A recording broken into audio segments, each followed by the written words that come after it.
Well, thank you for being here. Welcome to the 2024-2025 First Friday series at the School of Public Affairs at CU Denver. I'm Paul Teske. I'm the dean of the school, and we're delighted that you're here. This year, we're focusing on the elections, obviously, and we have 5 events, 3 of which are First Fridays, though the November one is the second Friday, so we're recapping the election. And we also have 2 additional events in the evening in this room in October. October 11th and October 25th on the Colorado ballots on October 11th and October 25th on sort of election security, misinformation, disinformation, all these topics that are issues these days in our elections. And then the next First Friday, a month from now, October 4th, we'll be in this room, and it's our partner is the Latino Research and Policy Center. It'll be focused on the Latino vote in terms of turnout, but also there's been a lot of discussion about, that vote has been traditionally pretty strongly Democratic, and might it be shifting a little bit in the other direction? And we'll have some great panelists talking about that. Again, we're delighted that you're here. We also have a lot of folks online, about 50 people signed up. So that's one reason we use microphones for everything. And I will say, in terms of logistics, if you should have gotten or seen maybe 3x5 cards if you want to write down questions.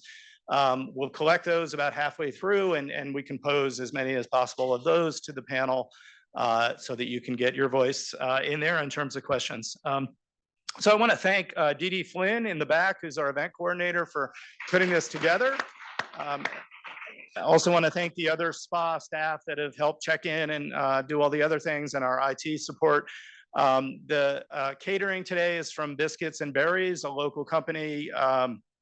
And again, I'm impressed that they're doing Palisade Peach French Toast. Haven't tried that yet, but looking forward to it. You may have seen on the slides that were going around before a land acknowledgement that we do here at CU Denver.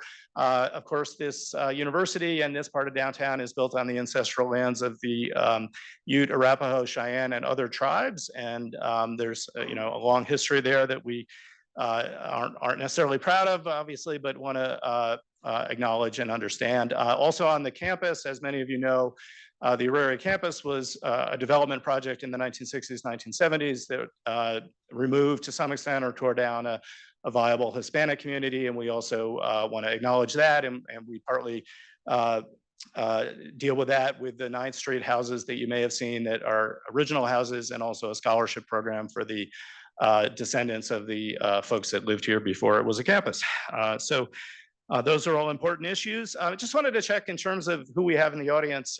Do we have any SPA alums in the audience? Okay, great. Do we have any current SPA students? Okay, great. Other UC Denver students or alums from other schools? Okay, in the back. And SPA staff and faculty? Okay, great, thank you. And I want to acknowledge our Associate Vice Chancellor for Faculty Affairs, Charan Kayulu, is here with us. So thank you for being here. He's also a political scientist, and so interested in these topics.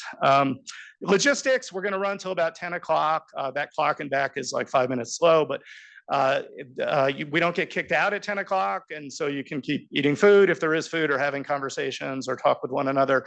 Bathrooms are around the corner if you need that. If you need to leave before 10 o'clock, that's fine, but please do so quietly. And yeah, as I said earlier, if you want to write down questions for our panel, you can do that on the 3x5 cards, and we'll collect those. So with that, I want to get started. This year for this election panel, I had the pleasure of connecting with Floyd Ciruli. Floyd, as many of you know, is a kind of a legendary pollster, political analyst, pundit in Colorado. He worked on all kinds of things. I think one of the things he's maybe most proud of is the Science and Cultural Facility District that is the tax revenue that supports the DCPA and all of the arts and cultural facilities around the metro area. But he's just got a deep knowledge of Colorado politics and policy. And with that, please join me in welcoming Floyd Ciruli.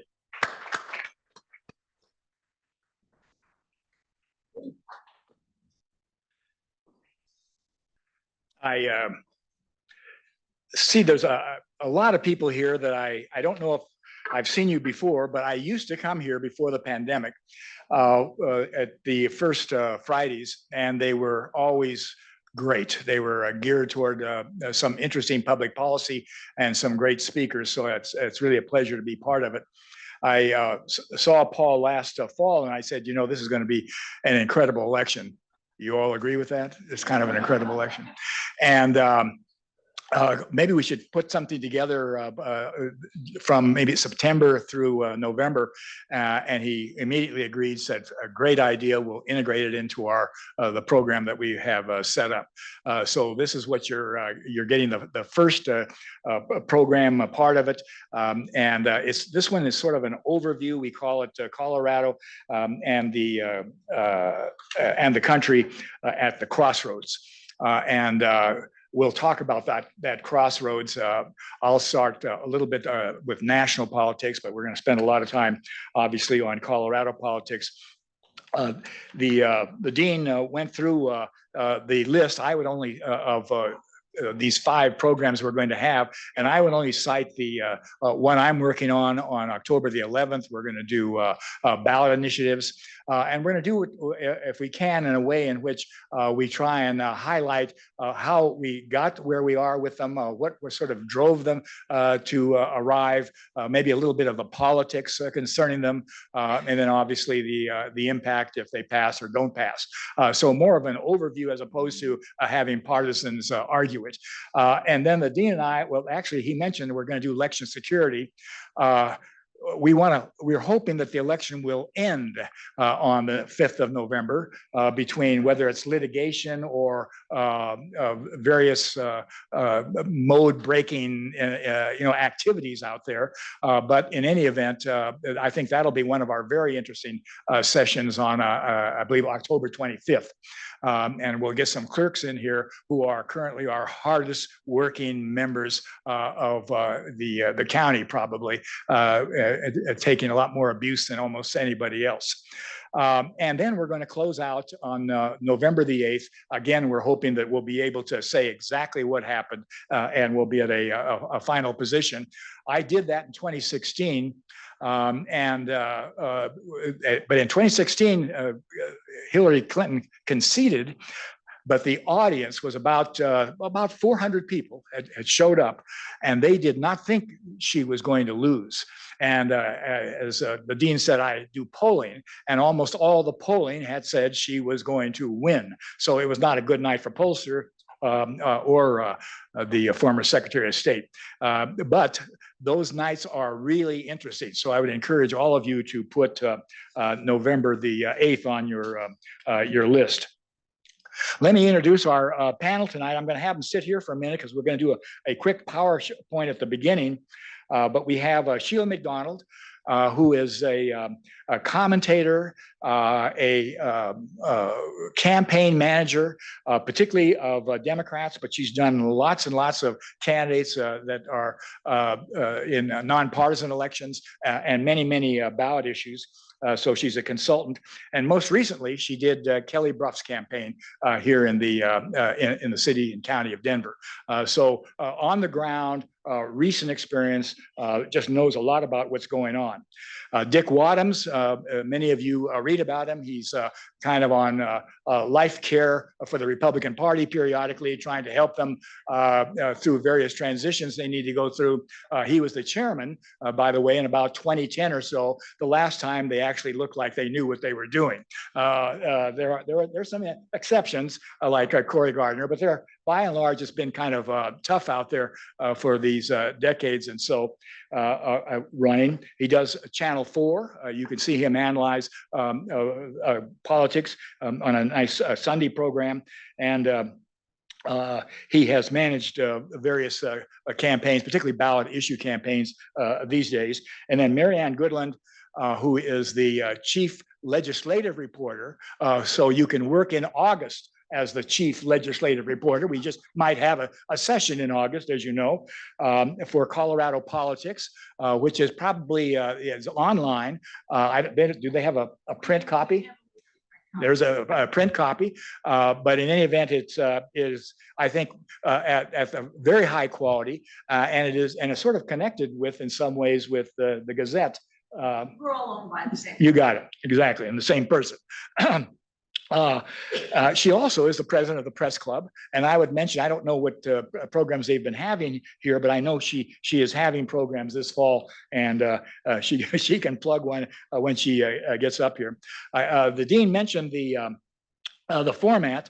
I'm going to do a little PowerPoint, and then we'll start with Sheila. We'll do a couple of minutes of just her opening observations. Each of the panelists will do some brief opening observations as to where they think things are. Something might stand out for them. And then I will start with some questions, and then we will start taking your questions. So we really do encourage you to fill those cards out, and the dean will curate them and aggregate them and get some good ones, which we will then mix in. So let me bring up the PowerPoint. I think I've covered my little version of the introduction. There it is. As I mentioned, I'm going to sort of mostly focus on where we are nationally for just a moment, primarily because I was watching television on March 31st when Lyndon Johnson said that I will not seek and I will not accept the nomination of the Democratic Party. Well, in my opinion, July 21st is going to be one of those days. You are going to remember it. You're going to remember where you heard it and what you thought about it, because it's one of these transitions, major changes. As you know, Mr. Trump preferred Mr. Biden, and that was an extraordinary moment. I had been aggregating polling and watching polling and publishing it on my blog all winter from the January the 1st. And I would talk to professor friends and other friends, and I would say, well, you know, as of today, Biden will lose. And he was behind maybe 1 point, not too much, but he's behind a point or two in the popular vote. But as you know, that's not the vote that really counts nearly that important today. It's those battlegrounds, and he was losing 4 or 5 out of 6 or 7, however you count them. It's sort of a question of, do you count in North Carolina or not? I sometimes leave it in, but by and large, I think the big 6 are the ones that you've been paying attention to. So I would say that, and they would say, oh, well, things will change. That can't be, maybe the data's off, et cetera, et cetera. And so when we went into that debate, we had our primary on the 25th of June, and on the 27th, he had that debate. For those of you watching that debate, that's probably most of you, it was a disaster because he had asked for that debate. The expectation is the number one expectation and criticism and concern about him was his age, including among Democrats, because there were huge gaps in support with young people and with the minority community, with suburban women, with others. We know that, and we know it so clearly now since they have moved up very rapidly once that transition took place. He did not realize that. It took him 24 days. Now, I was predicting, my early prediction was the 21st of July. I said, there's no way he can look at the data that I'm looking at and keep doing this because it was getting worse. He was now down 2 points and bigger numbers in Arizona and bigger numbers in Nevada. I mean, we're talking 4 or 5 points down in Georgia. Just go down the list. It was terrible. And it finally it came to him. As you know, he had a little help. Miss Pelosi and others came forward and said, and it was quite clear he was going to lose the Senate. A lot of friends in the Senate were going to come out against him the 22nd. It had been pretty much rumored very strongly that several senators were going to come out on the 22nd. Those are his people, Democrats. And so he got out. The next slide. That chart is the chart that I put up about at least every month, and I'll start doing it a little more frequently. But as you can see, those first bars are the fact that on the 28th of August, I did one on the 25th, pardon me, on August the 5th, and Kamala Harris just barely picked up. She was about even or maybe 1 point ahead looking at the polling. And she had picked up where Biden was, and it was going up a little bit, but it was still very early. But there was obviously a tremendous surge of support. And now you're at the 25th. We're through the convention. And you can see that she's 2 points ahead. I'm going to talk about that, how far ahead she is supposedly in a minute. As you can see at that point on the 28th, the second bars are battlegrounds. That's those, in this case, it's 7, because I use Real Clear Politics, which is the more conservative site. There are more liberal sites, 538, and other sites are a little more liberal in their polling approach. That means that they don't include Rasmussen and a few other pollsters that are just notoriously conservative. And at that very early, in the August 5th, she had 2 of those swing states. Trump had 3 and 2 were tied. As of today, and now we're talking today, not the 25th of August, but as of today, she has 4. Trump has 1, and 1 is tied. The one he has is, I think he still has Arizona. But in other words, it has really moved along. Now, some caveats. Number one, things can change. As you know, on the 10th, there's going to be a debate. And a lot of other things can change as we go down the road, because does this race look like it has more twists and turns than independents past? Yes, it does. So things are going to change. And number two, you want to remember that the polling in 16 and the polling in 2016 and 2020, the last 2 presidential elections, were off. And they were off in favor of the Democrat. They were off maybe about 2 or 3 points in 2016 when Clinton was running, and they were off a good 4 points in Biden. Now, it just so happens that Biden won, so we don't spend a lot of time talking about it. The polling community talked about it, and back in 16, we figured, well, we missed a lot of Trump voters in terms of demographics, and so we upgraded the number of people with only a high school or a 2-year college education. We did a number of things to adjust for it. We aren't quite certain what went wrong in 2020. We just think that some people are no longer cooperating. We've got a large non-response, and so we're doing a lot of techniques to try and address that. But nonetheless, you want to just remember that there is some possibility of some slide in there. As of the moment, the Real Clear Politics is saying she's up by 1.8. The Hill, which is doing an aggregation themselves, claims it's 3.1. She's ahead by 3 points. This is the popular vote, the overall popular vote, and 538 says it's also 3.1. So, you know, she's feeling good right now, but nonetheless, I'm just pointing out to you that things can change. Next slide. Many of you may not be seeing this, but this comes from Sabato. The Cook Report does one too, and they are just sort of stark. When you see one of those, you say, well, how could they know that? Well, as you know, most states are in a camp in which we know where they're going to be. They're going to be blue or red.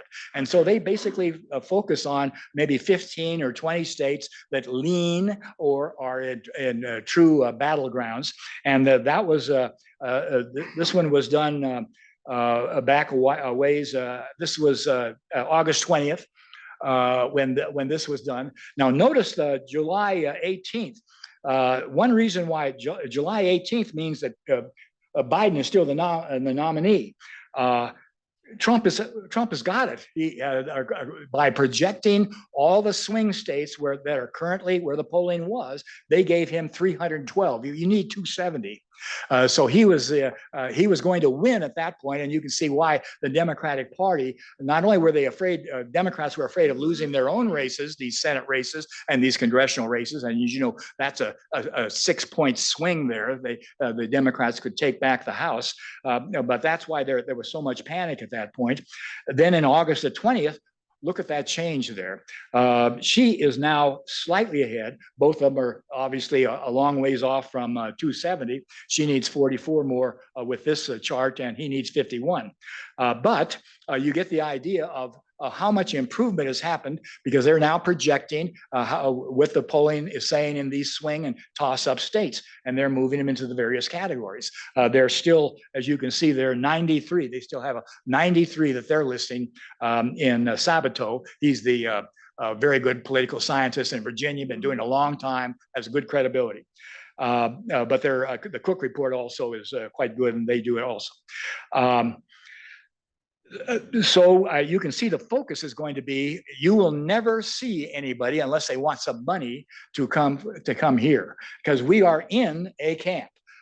California, when they need money, they come to Orange County or Beverly Hills or San Francisco, wherever they need money, but they don't need votes. That's over. They're spending their time in Arizona and Nevada and obviously Georgia, and particularly the Democrats believe, and Biden believe, that if you could carry those the blue wall states, the ones that Hillary lost right toward the end, Wisconsin, Georgia, et cetera, that would make the difference, and she's going to focus on it.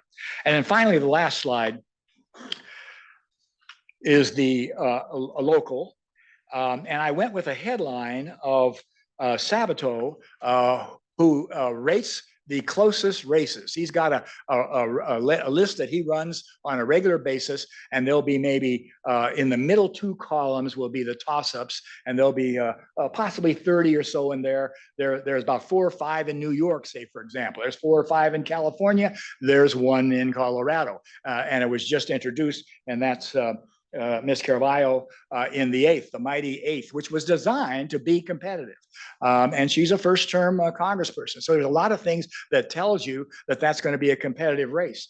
Gabe Evans is the Republican nominee, won a primary, the more moderate, relatively speaking, candidate, a new state legislator. And I think it's probably a very, very serious race. And then, of course, as you know, the Republicans nominated Mr. Hurd and Ms. Boebert. They're in races, but it's sort of assumed that, and Hurd, we might talk about when we get together here, because I do think that's still a race that is Democrats are keeping an eye on, and so are the Republicans. But as I mentioned to you, we're only talking a couple of races switch. Then the House of Representatives, Mr. Johnson will be out and Joaquin will be in. It'll be a huge difference. We could be talking about a sweep.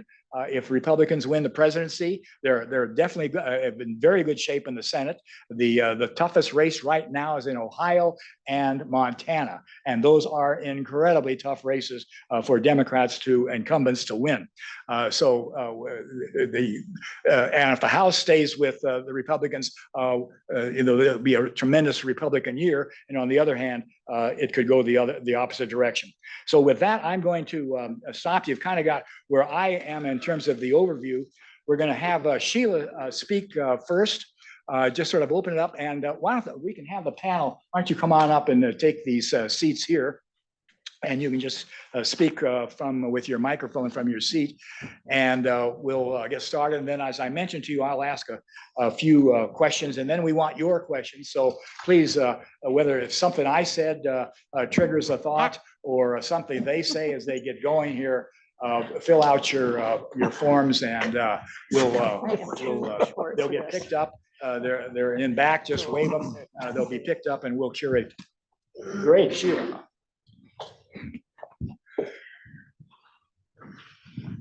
You ready for me, Floyd? Yeah, go ahead. Hi, thank you for having us today, and thank you for being here. It's nice to see some familiar faces.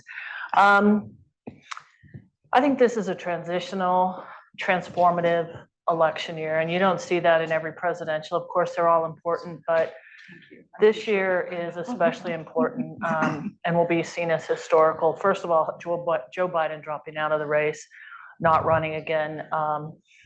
I told, I have nieces and nephews, and I just said, you're probably never gonna see this again in your lifetime. And so that happening, which, by the way, I have to say this, Joe Biden dropping that on Twitter after all the news guys had gone home at noon was brilliant from a campaign strategy. They all had to hustle back to the TV station. So I think it's gonna be a transitional year, transformative year at the national level for sure, also at the state level. I also think it's important because you're going to see just how powerful the Gen Z and millennials will be. They are the ones that can really change the course of this election. Will the Gen Z folks vote? I think they will. I think Biden getting out has inspired them. The polling was showing that they just thought it was 2 old guys voting and they couldn't see the difference in them. I think that's changing, especially among young women. So I think we're going to see if this next generation can really change the future of this country. I also think from how this differs from 2016 is, in 2016, we would say Trump is going to change the choice issue. He's going to appoint Supreme Court folks on the Supreme Court that are going to get rid of Roe v. Wade, and it was just a guess. But now we know what will happen, and so choice is going to be a main issue in all these races. I think Sherrod Brown in Ohio wins because his opponent continues to go against the folks of Ohio who put the right to have an abortion in their constitution and say that it's wrong. And I'm telling you that choice issue, I saw polling this earlier this summer, that choice issue pulls people across, and it pulls women across generations. So I think the choice issue is going to be huge this year for all these different candidates. In Colorado, many of you will get your ballot, and there's a zillion ballot initiatives on there. And the reason Actually, it's just 12, not a zillion. not a zillion, just 12. Well, I'm thinking of Denver's too.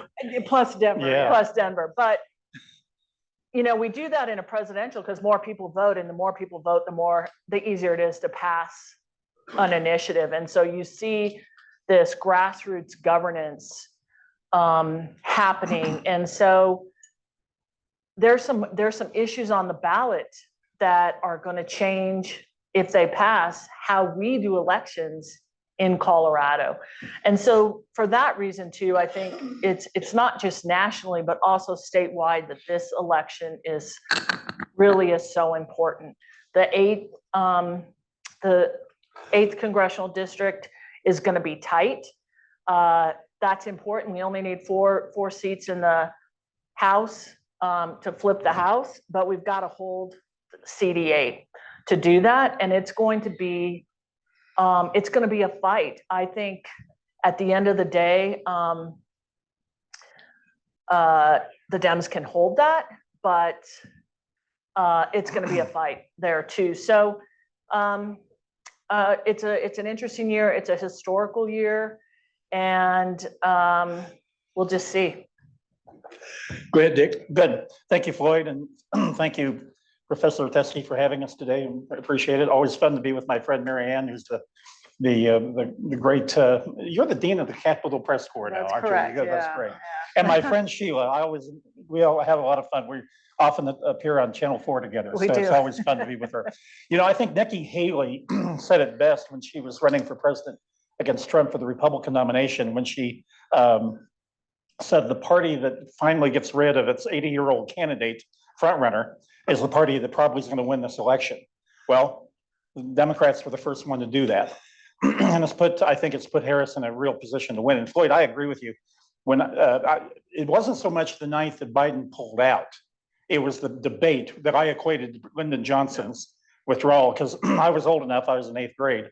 I remember watching Lyndon Johnson, and I wasn't too terribly politically sophisticated, but thinking, this is kind of a big deal, I think, that the president just announced he wasn't going to run for re-election.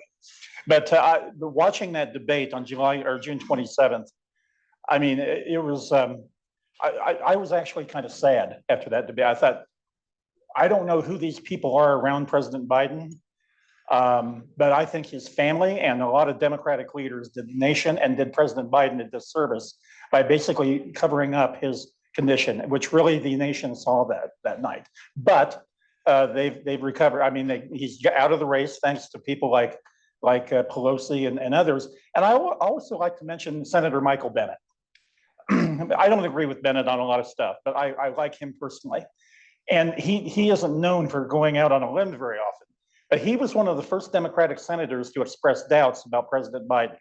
I think that took a lot of guts. And I think that kind of opened the door for national Democrats, and especially in the US Senate, to say, yeah, we're heading towards a disaster if Biden stays in this race. So I think Senator Bennet played a big role in that. Trump and the Trump campaign have been remarkably, number one, undisciplined and shaky since Harris got into this thing. They were so determined or had decided that they were headed to a big victory. I mean, they were talking about, they even floated Colorado as a competitive state at one point. I thought nobody in that campaign actually lives here, when they started floating them. But I think that they are still adjusting to this new reality that that they could lose this election. And Trump himself, I mean, when he goes to Georgia and attacks Governor Kemp, who has about a 60% approval rating, he is a very popular Republican governor. And of course, Kemp did not throw in with that crap about a stolen election down there. But when Trump went down there and attacked Governor Kemp for absolutely no reason other than he's just a spiteful, hateful character, Trump, not Kemp, that I thought this guy is his lack of discipline is even more pronounced now. And then of course we've continued to see it. I mean, his suggesting that Kamala Harris is not black enough, or what just became black, or whatever he said, it was just reprehensible. So I think the Trump campaign is still getting its legs underneath them in terms of this new reality. But meanwhile, there are a lot of questions about Kamala Harris. I think her campaign keeping her totally confined and refusing to do national media interviews, except for the one she did recently, which I don't think she particularly did well on. I thought the CNN interviewer actually kind of pushed her on immigration and fracking, and she didn't really respond well at all. And I think if I were a Democrat, I'd be concerned that she is not going to hold up under scrutiny when she finally has to talk about the issues. And she has, just like Trump has been diving to the middle on abortion, or trying to. I mean, Harris is like, I mean, she's now in favor of fracking. She now wants to build the wall on the. She came out yesterday and said, I actually think we should. I don't want to ban plastic straws. She's reversed even to that granular issue. She's reversed herself. And I think the question is going to be for her throughout the campaign and in next week's debate is, which Kamala Harris are you? And I think if Trump has some discipline for once, which I have no anticipation he will, he could win that debate by just methodically nailing her for her. I think the Democrats have a problem with their candidate, and they must know they have a problem because she has been totally in this cocoon since she became the de facto nominee even before the Democratic National Convention. Colorado is still a Democratic state, largely because of the profound anti-Trump sentiment among unaffiliated voters, which now number 48% of the electorate. For decades, we were a third. In the last 10 years, with 800,000 people moving to Colorado, it's totally changed it. 48% unaffiliated, 27% Democratic, 23% Republican. And that 48% Democrat or unaffiliated, they hate Donald Trump. They still hate Donald Trump, and they're probably going to vote that way again. And so that's the challenge for Republicans in Colorado. Until Trump exits the stage, there is no avenue for Republicans to make a comeback. I have one source of some optimism as a Republican, Proposition HH, and when it went down by 20 points, it didn't go down 59 or 51-49. It went down by 20 points when it had the full support and active financial assistance from Governor Polis and every Democrat, and it went down by 20 points, which tells me that a big chunk of those unaffiliated voters, they're voting Democratic because they hate Donald Trump, but they still are fundamentally kind of right of center on a lot of tax and economic issues. And if we can ever get past this Trump thing, that these voters are up for grabs again, that they're not going to support this MAGA crowd that runs the Colorado Republican Party right now. But I think responsible, like Barbara Kirkmeyer, who I think she is the most impressive member of the legislature, Marianne, and I think the fact and the way she has such the Democratic leadership seeks out her opinion, I think is really so. Those are my thoughts. We can talk about the third and the eighth. I think they're both competitive. Well, I don't think the third is ultimately. I think the third is going to go to Jeff Hurd. But in the 8th district, the Republicans escaped a bullet, nominated this dynamic young candidate, and I think that's going to go to the wire. So those are my thoughts. Go ahead. Okay. I want to talk a little bit about what happened in the special session last week and to follow up on Dick's comments about Barbara Kirkmeyer. Senator Kirkmeyer ran for the 8th Congressional District seat 2 years ago, and thanks to the inclusion of a Libertarian candidate, lost what was a pretty close race. And of course, Representative Caraveo won that race. She decided not to go for it a second time, and so that left it up to the folks who are running now. She took that lesson, if you will, and she has a background in local government and county governments that is the envy of anybody at the state capitol. She spent 12 years as a county commissioner, not continuously, but as a county commissioner in Weld County. So she knows the issue of property taxes better than almost anybody. And we do have a fairly solid block of local government officials who are now at the state capitol, whether it's people who are on city councils or county governments, that kind of thing. So that they've been the drivers on the property tax conversations. Even the Democrats who have been in local governments, they've all pretty much coalesced. But it was Barbara Kirkmeyer who made this recent special session happen. Had she not done some of the things that she did, we'd still be dealing with 2 ballot measures on the November ballot that have been viewed as by almost everyone except for the supporters as pretty disastrous for state government. And Propositions 50 and 108. 150 was a constitutional ballot measure that would have required 55% vote, and it would have impacted assessment rates. 108 would put a cap on the amount of revenue that property taxes could grow for local county governments, and that was statutory. And what Senator Kirkmeyer did after, I'll back up a little bit. When the legislative session ended last May, there was a bipartisan bill to put in about $3.3 billion in property tax cuts over the next couple of years. The problem with that was that the cap wasn't what the proponents of those 2 ballot measures wanted, and they refused to sign off on it. So they were still going to go forward with these ballot measures. So what Senator Kirkmeyer did almost immediately after the session was over with was to go back to the folks running those ballot measures. It was Advance Colorado and Colorado Concern, and said, can we talk? Can we get back to the table? And she told me recently that she spent 7 weeks talking to these folks, trying to get them to get back to the table. And then she reached out to the governor's office and said, you need to reach out to these proponents that are willing to talk. So she really was the architect of getting people back to the table.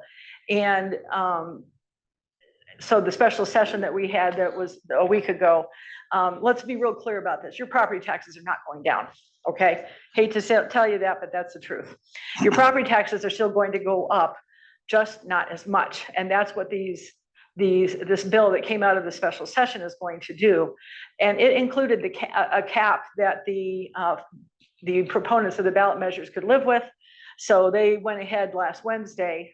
No, I'm sorry, 2 days ago. It's Friday.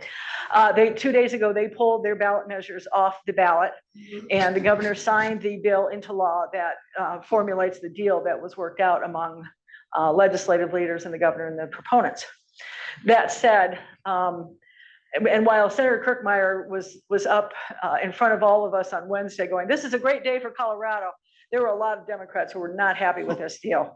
It didn't include anything for renters, any kind of, and they felt like it was a regressive tax that was going to give a lot more property tax relief to people in the $5 million home versus someone who lives in a $550,000 home, which is the median home price in the Front Range. So that's kind of what took place in the special session last week. You won't be seeing two more ballot measures. We're down to 12. Yay. Unless you live in Denver, which then it's a zillion, to go back to Sheila's thing. What I'm watching for right now is the impact of the national races on what's going to happen here in Colorado. Will it drive turnout? We're not a state that either party is spending a whole lot of time from time to time, we might get a visit from, I think Governor Walz has been here in recent weeks, and we may get sort of a token visit, but it's not, we are not in play. Colorado is going to vote for Harris. That's just political reality. So what does that do to the ballot? What we have on the ballot are, we've got some really interesting ballot questions this year. School choice, which is being pushed by the same folks that brought you Propositions 50 and 108. We also have a constitutional amendment on abortion. There was an attempt to put a ballot measure on that would have put personhood into the Constitution. That never got the signatures it needed. So you see ballot measures that are intended to drive turnout, depending on which side of the political spectrum you sit on. And we've got other ones. There's one on trophy hunting and another one on fur. And this is going to be a year when you need to read carefully that blue book that they send you out every year. And hopefully it will be written in a manner that we can all understand and make sense out of all of this. We don't have really particularly complex ballot measures this year, which is kind of nice. The property tax thing would have been really interesting to try to explain to your average voters, but keep an eye out for that blue book. The other thing I'm going to touch on really quickly is what happens at the legislature. And frankly, it's the legislature who makes the most difference in your lives. Okay, the national stuff is fun to watch, but Congress is not the most efficient body in the world. They don't get a whole lot of major policy things done these days. And what happens locally is what affects your pocketbook, what affects where you live and what you do and all those kinds of things. Right now we have the legislature and the Senate is 23-12 Democrats. Now that 23 is really important. A 2/3 majority in the Senate is 24. And we saw this play out very clearly in the special session when there was a lawmaker who wanted to get a measure to the ballot to prohibit citizen initiatives on property taxes. And it passed in the House with the bare minimum 44 votes it needed, or 2/3, moved over to the Senate, and the reaction of the Senate sponsor was to kill it immediately. He didn't have that 24th vote. There was no Republican who was going to vote for it. So Democrats' job this year, and they're working very hard for this, is to get that 24th vote so that that would be a super majority in both the House and the Senate. And of course, with a Democratic governor, I can't even begin to imagine the kinds of things that folks would come up with a super majority vote in both chambers. But and Republicans are fighting very hard to keep that 24th vote from happening. Right now, among the folks I've spoken to, right now, it doesn't look like the Democrats are going to get that 24th vote. There are probably 3 or 4 seats that are at play. The one that we're watching the most is probably in Colorado Springs, Senate District 12, which is held by a Republican. That seat's going to go Democrat. Even the Republicans acknowledge that. Up in Greeley, the seat that's held by Kevin Priola right now, who switched from a Republican to a Democrat, that's going back to Republican. That's a no-brainer. That's Weld County. So, Marianne, we're going to come back to the legislature here in a minute. Oh, okay. So, right. Good. Sorry, I can wander easily. If you're in that legislature, there's so much going on at all times. Let me ask the two party activists here, Sheila and Dick. And Dick, you made at least a reference to the 21st when Biden actually announced that he was going to stand down. But Sheila, what was your sort of reaction? You know him, knew him. Also, there was sort of that anxiety as to what's going to happen next. Give us sort of those a few hours when that happened, and your reaction as a person who cares about a party and was obviously very interested in who's going to become the next president. Yeah, well, after the debate, June 27th, I stayed up all night. Then I had to watch a Hallmark movie because I literally was going to poke my eyes out. And so So those weeks were very difficult between the debate and when he dropped out. And I essentially was feral, meaning I could not be with anybody at all because they would say Trump's going to win and I would literally lose it.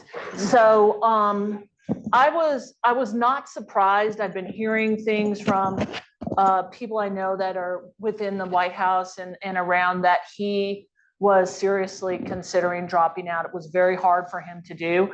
I think one of the things that I think it speaks to Joe Biden, I think people don't understand that he has some political brilliance about him. The dropping of his decision, the way he did it, he dominated the news cycle. He controlled the news cycle when that happened, and then coming out and saying, and it's going to be Kamala, and essentially him doing that. There's a lot of people who did not want her. A lot of people who did not want her, and he basically is like, this is how it's going to be. And so to be honest, Kamala wasn't my first choice, but he dropped that, and I'm like, let's go, gal, we're in. So I think that him doing that allowed everybody to get behind one person, and it really made Pelosi and some of the Obama people who I think were not 100% behind her, just say, okay, this is how it's going to be. And so by doing that and not creating a big Democratic fight where there's a primary, and maybe he had to wait that long. I think the hostage situation was part of that decision, why he waited. He was in the middle of that negotiation. But I think that the way he did that, I think gave us all some sort of relief because I didn't think he could win. And I think that's the biggest thing. And I talked to folks who are in their 20s. Some of them worked for me, and they just were not into Biden, and they didn't think he could win either. And so the way he did it, he avoided a fight in the Democratic Party. Everybody got behind Kamala. She's had these rallies. She's building momentum. You know, Dick spoke to the fact that, you know, she doesn't do enough media. You know, I think she doesn't trust the media, and maybe there's reason for that. I don't know. I think she could do more. They've got to now ramp it up to the next level and get her out there and trust her. And her campaign people have to trust her. And that's when you run a campaign, it's like having a child. You're like, you have to trust your candidate to do the right thing. You have to prepare them, and then you have to set them out in the world like you do a child, and you have to cheer them on and hope to God they remembered what happened when you were in your briefing session. You're listening to a campaign manager who's probably had some direct experience. Yeah, with that. so that's my thoughts on it. I think there's a lot of relief among the Democratic Party, Floyd, that Biden got out and they're rallying behind Kamala, and everybody's in line. I mean, everybody dropped in line within 2 days. I think you described it well. The thing that amazed me in terms of the polling was that what you're describing is borne out by the numbers. There was an incredible surge of relief. Good. There's not going to be chaos. Had there been some type of competition up to and including the convention. And many of the groups that you've talked about, millennials and women and others, they're the numbers that are moving the most. Is still, as I point out, very, very close, but nonetheless, though that movement sort of bears out exactly what your personal reaction was. In terms of Dick, you mentioned already you happen to be aware of when Lyndon Johnson quit, and you. I guess my question there is sort of the Trump people said this is a coup, that if you have primary voters, that's it. And I looked at it as a person who has worked with political parties, that frankly, they were kind of being responsible. Theoretically, they're supposed to win elections. And as I pointed out to you, he was not winning. What was your sort of reaction when you know, at that point, particularly in terms of Trump's argument? Because as you well know, he liked Biden a great deal. He was beating him substantially. I think that whole coup thing was because they were they were jealous or upset that the Democrats got their act together, frankly. To pick up on something that Sheila said about you weren't initially very enthusiastic about her overall. I think, which leads to my point. If Biden had done the right thing and not run for re-election, period, like he kind of promised he would not do after he got elected in 2020, and there had been an open primary process in the Democrats like we had on the Republican side, she would not have been the nominee. I think there is no way she would have withstood the scrutiny and the intensity. She was a disaster as a candidate in 2016 or 2020. She didn't even make it to the Iowa caucuses. She was out of the race by Thanksgiving that year, I think it was. And she was not a very good candidate, period. And I don't think she would have been the nominee had Biden just opened it up and said, "I'm not running again. Democrats, select your nominee of the future." I think that's what they've got there. The other thing I would say, Floyd, on this whole Biden thing is that I write a column for the Denver and Colorado Springs Gazette newspapers, Marianne's company. I devoted a column before Biden dropped out, equating Jill Biden, who I respect. I think she's a woman of accomplishment.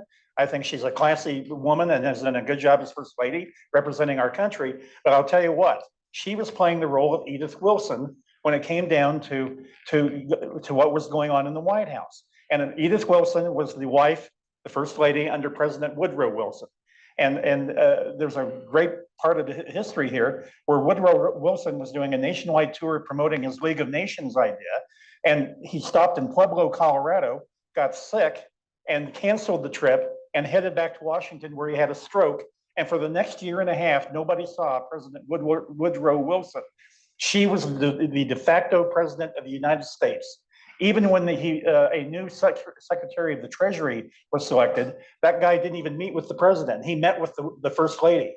And so, and I honestly think, it's not a perfect comparison, but I actually think that Joe Biden, and like I said earlier, the people around Joe Biden did the nation a disservice. They did Joe Biden a disservice by trying to hide from the nation how bad off he was. And you could not watch that debate and look at that blank stare, his mouth open. Listen, I got to tell you, both of my parents had Parkinson's disease. I was sitting there looking at President Biden saying, I know that look because I lived with it for 7 or 8 years with my own parents. This guy cannot go on. And so anyway, Floyd, I think it's pretty clear she would not have been the nominee. They frankly would have nominated a much stronger nominee. Yeah, I think that you may be right. The process of getting there in these circumstances looked almost impossible. And I have to admit, at least from my point of view, I agree. I was surprised at how this surge has continued right through the convention. It continued through that first interviews. There's something about that also that Trump, and you're very aware of this, at his everything is carnage, everything is negative. And Biden, of course, was always talking about it's apocalyptic if he gets elected. It's the end of the world. Democracy is over. And so there you had two very negative individuals, and she, between the smile, which what people would make fun of, but that's between the smile and the sort of the Opportunity Society. I think she's captured something. But let me do a follow-up question with you on Trump. You mentioned that you think that he is the biggest problem here, and there's no doubt some truth to that. Although I personally believe that the Republican Party periodically takes some positions that are hard to defend with the Colorado electorate. But the second part of Trump's reputation here hurting the party is that he has so much power within the party. And you were just part of trying to deal with that with Mr. Williams. But you had some success with Mr. Hurd, who faced a primary from Mr. Hank and obviously Mr. Crank, who faced a primary. Why don't you talk a little bit about your hope, at least at the local level? I mean, number one, the challenge with the MAGA wing of the party, which is represented very strongly by Ms. Boebert. The challenge that involves with the Republican Party, but also how Republicans managed to beat it this time. Yeah, well, the Republican Party is dumpster fire right now. That's kind of a cliche, but boy, we sure need it. Dave Williams is an unmitigated disaster. He wants to eliminate Republicans who don't agree with him, which I'm certainly one of them, and a lot of people like me. He doesn't like Barbara Kirkmeyer because she's too smart and effective. He's that crowd, the Republican Party. They still want to ban, which is legal under our election law, the 2026 Republican primary election, and just have Republican candidates nominated by a few thousand activists in the caucus assembly process. That is still going to be his goal before he loses state chairman. I could go on and on. I mean, this guy, he's financially abused the party. He defines the party right now, but it's interesting, Floyd, because now it's pretty clear that the state central committee, which is about 400 leaders of the party, is now it's now divided right down the middle. About 200 rational Republicans like me and 200, frankly, idiots like Dave Williams. And listen, you know what's glorious about being 69 years old and you're done running campaigns? You can say what you want to, and that's how I feel these days. And so I do think that, but this party is terribly split. Even if Trump loses the election, the Trump component in the Republican Party in Colorado is not going to go away. Hell, he's not going to go away. I mean, he will, if he loses, we'll go through another round of the Serbians or the Chinese or whoever stole the election from Donald Trump. And so pessimistically, I think we're going to be stuck with this guy and his stench for a long time, even after this election. If he wins the re-election, which I think is still possible, I don't think it's probable, but it's possible, then I will tell you, there's no coming back for Republicans in Colorado. He will be so unpopular that, in fact, I think he'll lose to Kamala Harris by at least the 14 that Biden beat him, and probably by 20 points when it really gets down to it here in Colorado. So it's going to be a long road back. Now, I got to tell you, the Democrats have their own problems, though. I mean, this growing democratic socialist movement in the Democratic Party, they eliminated a couple of them in the primaries, but it's not going away. And so I think the Democrats are like 2 or 3 cycles behind us in terms of the extremists having influence in the party. And I do think that's a growing threat for rational Democrats, and they're going to start dealing with that more and more. We're already dealing with it. Hell, they won for the time being in the Republican Party. So, but Jeff Hurd defeated the stolen election conspiracy in the 3rd. Jeff Crank beat Williams 2-1 in the 5th, and then Gabe Evans, who he was a Army helicopter pilot in Afghanistan. He was a police officer, and then now he and his wife own a farm in Weld County. I mean, he's only 33 years old or something. He's a great opponent. Now, Caraveo has her own strengths, so I'm not dismissing her, but we fooled around and nominated a really good candidate in the 8th. So, and then we do have some great legislators. Marianne, you mentioned Barb, but I think Rose Puglisi is a great leader in the House. And so the good news about the party is we've got a lot of individuals, strong people that are not Trumpists. They're just strong, right of center, mainstream, traditional Republicans like I am. So. Let me follow up on that and ask Sheila and then Marianne. Would you say that the Democratic Party, and I'm thinking now of the primary, and obviously Marianne knows more about their behavior in the legislature, but would you say that the Democratic Party is trying to, because we have a question here from the audience, and that is how contentious and polarizing things are and how difficult it is to get things done. Would you say that you perceive that maybe the next session, or at least from the Democratic Party side, Sheila, will be a little more pragmatic and a little calmer because of what happened in your primary? I think that they've taken out 2 voices that are super contentious, but I would say that there's a problem with having a super majority of any party. And I was born a Democrat. My parents were Democrats. My grandparents are Democrats. I'm a Democrat, and I have been one, and I'm a liberal Democrat. But I also believe in good public policy.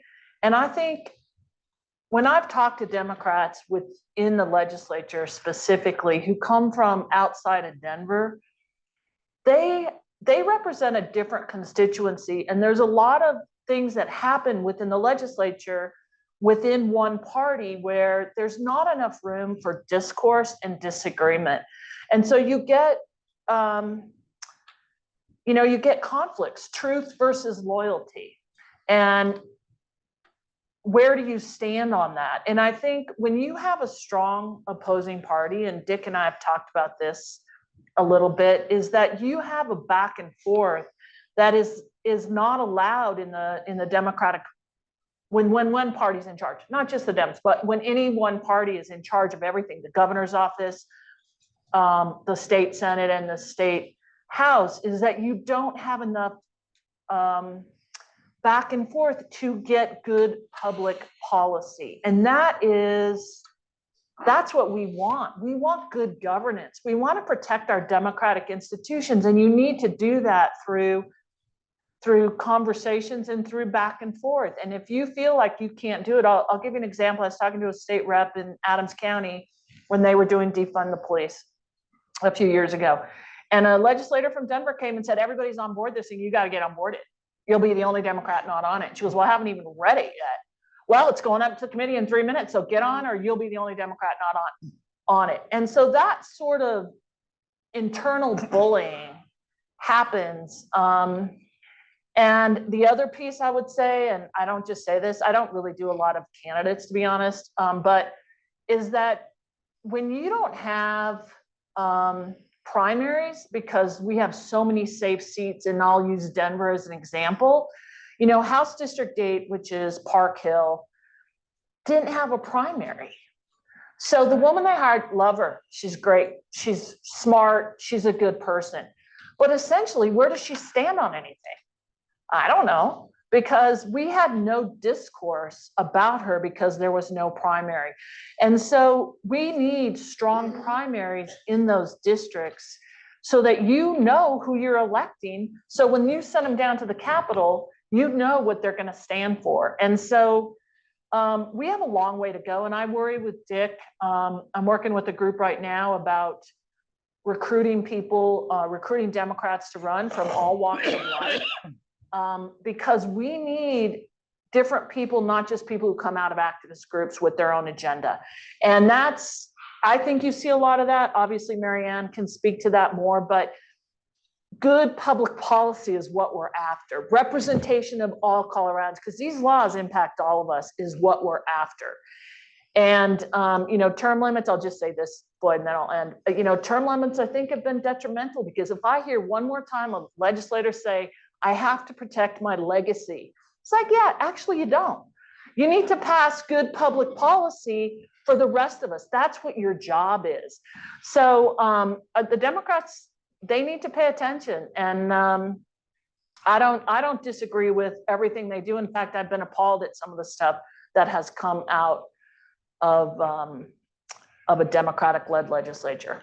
Marianne, let me add just one little twist on the thought of whether or not it's going to be more moderate or pragmatic next year, and that is given what happened this year. But and of course, as you point out, there's still some voting to take place. So make some important decisions. But you just had a special session. Frankly, you did not need the legislators to show up for it. You needed the leadership. You needed the governor. You needed Advance Colorado and Colorado Concerned. In other words, there were a group that sort of decided what this was going to be. And the legislators, so they were told to show up, and they voted for it, whether they liked it or not. But was that unusual? Is that where we're headed here, that major interest groups can just sort of manipulate it and suddenly have a special election and a special session? And as you pointed out, Barbara Kirkmeyer said this is the smart thing to do, and I agree with that. But the point is, it was put in place, and ultimately what took place really didn't need any legislators. The interesting thing about that is that they really didn't need a special. No, they didn't need a special session to do it. If you look at what happened in 2024, what we're seeing is that because Republicans are at such a disadvantage in the vote counts, they have two options. Number one is learn to work with the Democrats. And in 2023, that was an unmitigated disaster. You had something like 25 new members in the House out of the 65 seat House. And these people wouldn't talk to each other if their lives depended on it. And what the result of that, by the end of the year, 2 lawmakers quit because it was so toxic. And it was toxic. I've been down there.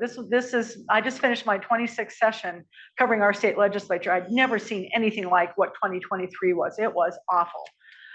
It was hard on everybody. So the great thing is, in between the failure of Proposition HH and getting into the 2024 session, people started thinking, we got to learn to get along. So you saw major policy decisions being made that were bipartisan in the 2024 session, which almost never happens. Yes, most of the legislation that our state capitol passes every year is bipartisan, something like 80%, but it's not the major policy stuff, whether it's property taxes or medical liability, oil and gas, all those really big ticket items. There's never any collaboration. We saw that in the 2024 session. The other thing that we saw is, and back to what I was starting with, when you don't have the ability to create public policy, if you're a Republican, you wind up having the outside groups, and this happened at least 3 times in the 2024 session, where outside groups were pushing the legislature to do things that they didn't want to do. One was a negotiated settlement on oil and gas that resulted in some oil and gas measures coming off the ballot. Another one was on medical liability. And this was one that the trial lawyers were pushing, and which is more of a Democratic thing. But again, lawmakers didn't want to be forced into seeing these things on the ballot, so they made a deal. And then, of course, the third started off as negotiations with Advanced Colorado and Colorado Concern, and that was on property taxes. They eventually walked away from it, which resulted in the special session. But that's what we're seeing, is that lawmakers are being forced to deal with the issues they don't want to deal with by outside groups. We've got a number of questions on ballot issues, which you are referencing. The proliferation. Are there 12 statewide? You said 5 that were sent by the legislature and 7 citizens. You guys. So there's 12. Yeah. There's 12, I believe, in Denver. I think I saw that figure in the westward. So there's 24 of the Denverites that can plow through. Some of them fairly technical and also extremely important.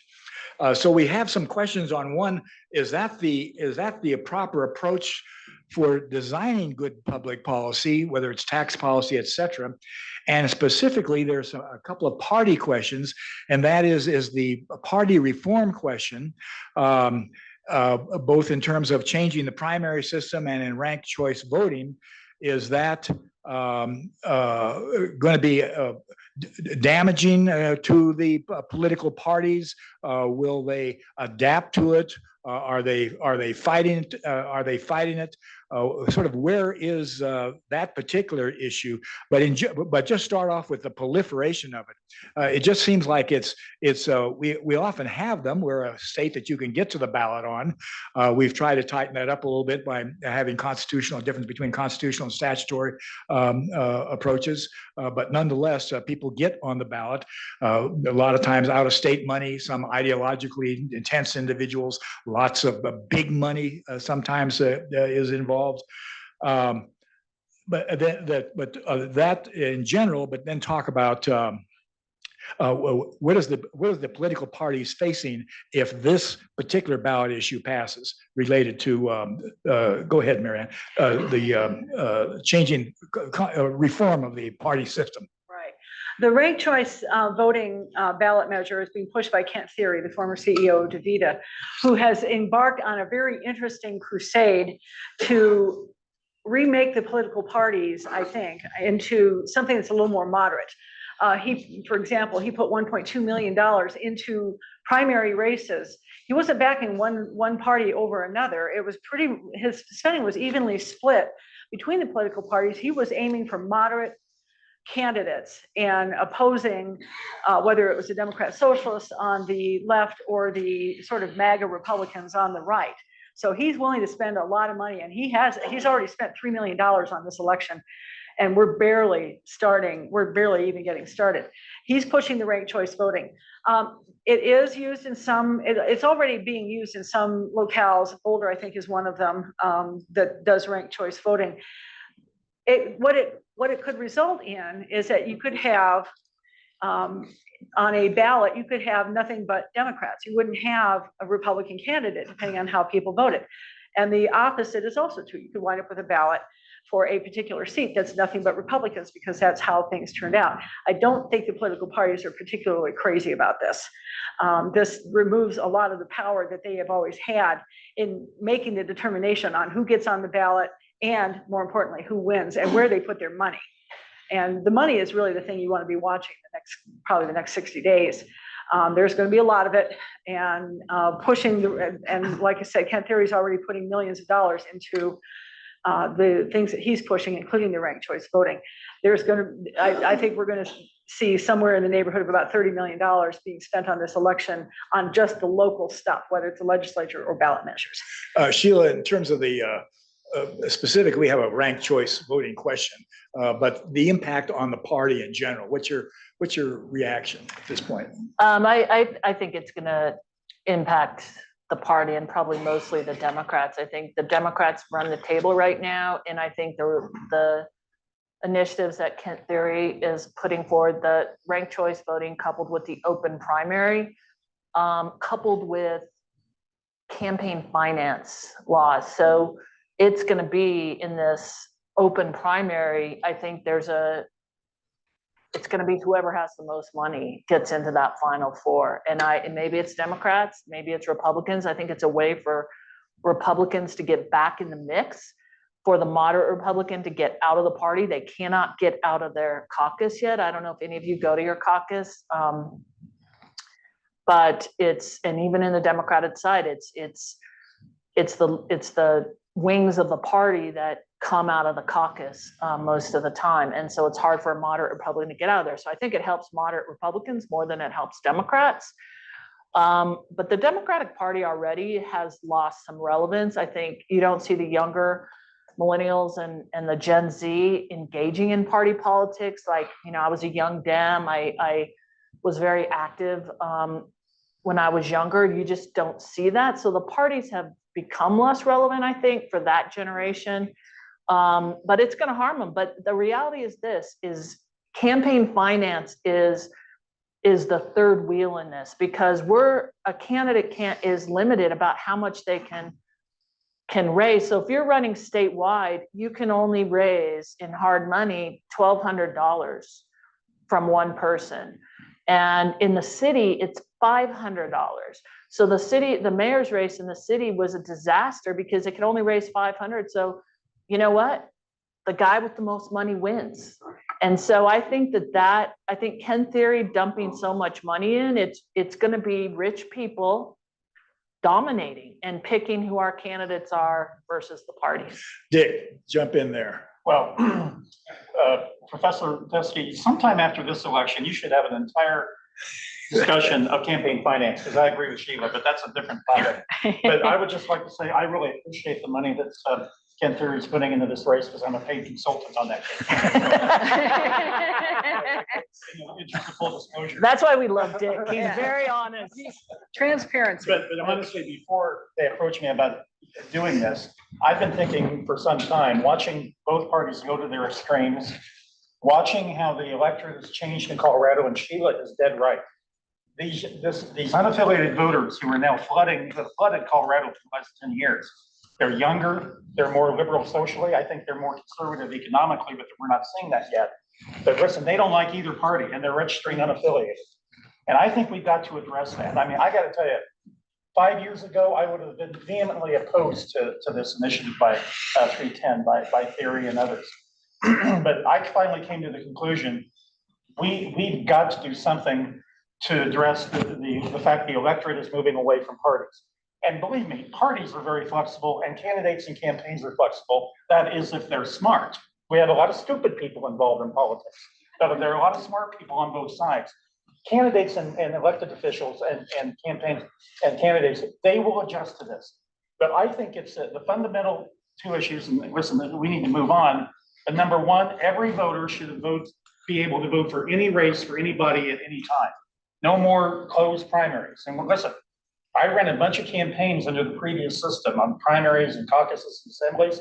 Loved it. Won a bunch of races with Governor Owens, Senator Allard. Loved it. That era is gone in terms of what the electorate is. And I think when you have one open primary where any voter can vote for anybody they want to, the top four go to ranked choice voting, and then you rank the four people. And Marianne, you're right.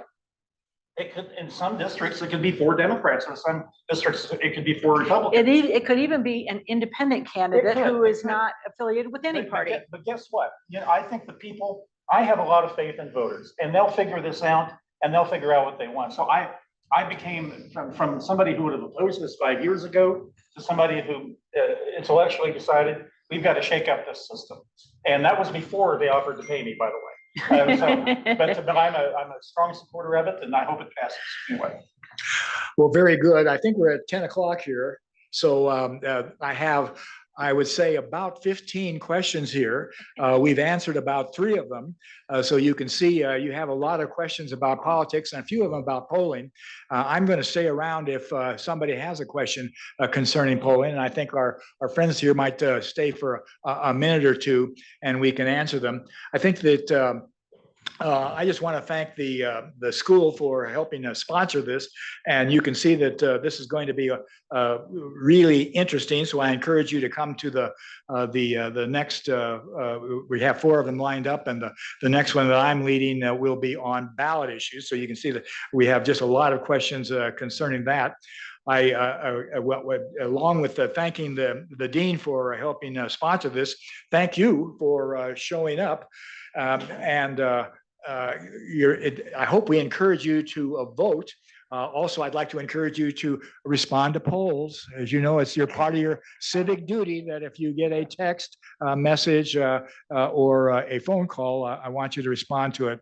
I think that sort of summarizes it. If anything, we had had a whole series of questions on some of the additional races that are going on, and we'll do those next time. Thank you very much for being here.